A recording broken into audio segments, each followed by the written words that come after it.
آپ دیکھ رہے ہیں سٹی انڈیا نیوز چینل، حق کی آواز۔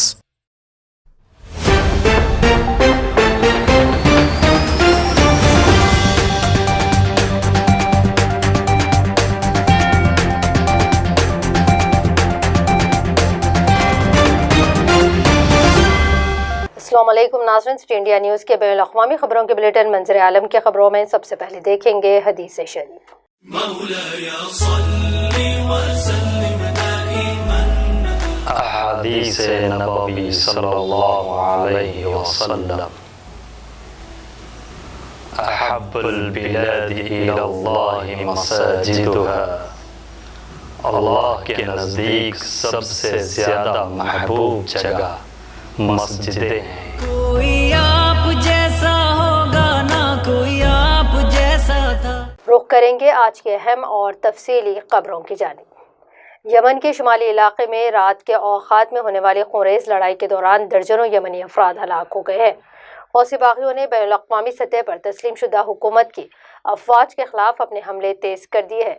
یمن میں ہو رہی جنگ میں اب تک ہزاروں افراد شہید ہو چکے ہیں اور ملک کے حالات انتہائی ابتر ہو چکے ہیں۔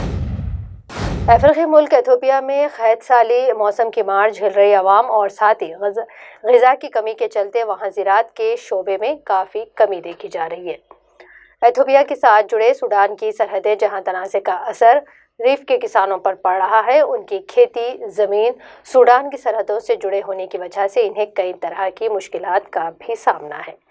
ایتھوپیا کے شمالی ٹگرے خطے میں لڑائی کا نتیجے میں کئی افراد ہلاک ہو گئے ہیں اور ہزاروں افراد مشکلات سے جوجھ رہے ہیں، اور اس کا یہ اثر نکلا ہے کہ کچھ لوگ جو ایک بار کھیتوں میں مزدور کے طور پر سوڈان میں مہاجرین بن کر آئے تھے، وہ اب ایتھوپیا میں مزدوری میں کمی کے بعد اب وہاں کے کسان جنوبی سوڈان سے مزدوروں کی خدمات حاصل کرنے پر مجبور ہو رہے ہیں۔ افغانستان کے مغربی صوبے ہرات میں ایرانی سرحد کے قریب سینکڑوں فیول ٹینکرز پھٹنے سے لگی آگ میں 60 افراد کے زخمی ہونے کی اطلاعات ہیں۔ سرحدی علاقے اسلام قلعہ میں واقع کسٹم پوسٹ پر کھڑے فیول ٹینکرز میں آتش زدگی سے افغانستان کے صوبے ہرات میں بجلی کی ترسیل کا نظام متاثر رہا اور لاکھوں ڈالرز کے نقصان کی اطلاعات ہے۔ خبر رساں ادارے رائٹرز کی ابتدائی رپورٹس کے مطابق ایرانی حکام کی طرف سے سرحد پار فائر بریگیڈ اور ایمبولینسز بھیجی، جبکہ مقامی افراد کی طرف سے آگ پر قابو پانے کے لیے بھی کئی طرح کی کوششیں کی گئی ہیں۔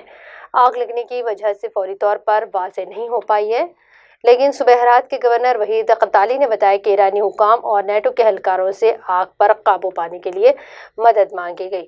آتش زدگی کی وجہ سے بجلی کا نظام بھی متاثر رہا ہے، جبکہ بین الاقوامی ریزولوٹ سپورٹ مشن سے فضا سے آگ بجھانے میں مدد کی گئی ہے، جس کے بعد آگ کو قابو میں کیا گیا۔ ایرانی خبر رساں ادارے ارنا کے مطابق ہرات کے گورنر کے ترجمان جیلانی فرحات نے بتایا کہ آگ پر قابو پا لیا گیا ہے، تاہم ان کے بقول لگ بھگ 500 ٹینکرز جل چکے ہیں۔ میانمار میں 1 فروری کو ہوئے فوجی بغاوت کے بعد ہزاروں افراد سڑکوں پر نکل آئے ہیں اور ملک بھر میں جمہوریت کی بحالی کے لیے احتجاج کیا جا رہا ہے، جس کے جواب میں فوج نے انٹرنیٹ پر پابندی عائد کر دی ہے اور ملک کے بیشتر شہروں میں فوجیوں کو تعینات کر دیا گیا۔ فوج کی جانب سے احتجاجی علاقوں میں رات کے چھاپے مار کارروائیوں میں بڑی تعداد میں لوگوں کی گرفتاریاں ہو رہی ہیں۔ خیال رہے کہ فوجی گاڑیاں شہروں میں لگاتار گشت کر رہی ہیں۔ نیٹ بلاک کی رپورٹ کے مطابق UN نے میانمار میں مغربی ممالک اعلیٰ سفارتکاروں نے فوج سے سیاستدانوں، سماجی کارکنوں اور صحافیوں کو پریشان کرنے اور گرفتاری روکنے کی اپیل کی ہے اور متنبہ کیا کہ پوری دنیا اس واقعے کو دیکھ رہی ہے۔ مغربی ممالک میں سفارتخانوں کی طرف سے جاری بیان میں کہا گیا ہے کہ ہم سیکیورٹی فورسز سے مطالبہ کرتے ہیں کہ وہ مظاہرین اور عام شہریوں کے خلاف تشدد سے گریز کریں۔ ناظرین، منظر عالم کی خبروں میں فی الحال اتنا ہی۔ تازہ ترین اپڈیٹس کے لیے آپ دیکھتے رہیے سٹی انڈیا نیوز، حق کی آواز۔